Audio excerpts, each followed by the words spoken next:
আজি আমি অত্যন্ত গুৰুত্বপূৰ্ণ বিষয় এটা আলোচনা কৰিম। এই বিষয়টো হৈছে আহোম যুগৰ পাইক প্ৰথা। তেনেহ'লে বলকচোন ভিডিঅ'টি আৰম্ভ কৰোঁ।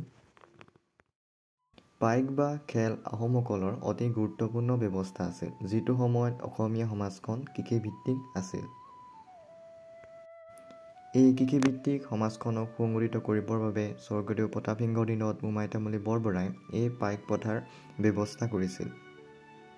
টা ডাঙৰীয়া, ৰজাঘৰীয়া লোক, পুৰোহিত আৰু এই লোকসকলৰ ব্যক্তিগত লোকসকলৰ বাদে ৰাজ্যৰ 15 বছৰৰ পৰা 50 বছৰ বয়সৰ সকলো পুৰুষে দেশৰ হৈ ৰণুৱা আৰু বনুৱা হিচাপে কাম কৰিছিল। এই 15 বছৰৰ পৰা 50 বছৰৰ ভিতৰৰ কাৰ্যক্ষম সকলো লোককে পাইক বুলি কোৱা হৈছে।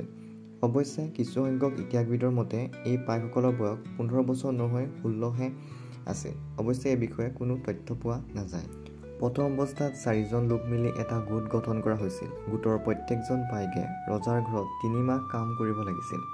4জন পাইকে 3 মাহ অৰ্থাৎ এটা গোটে 12 মাহ কাম কৰিব লাগিছিল।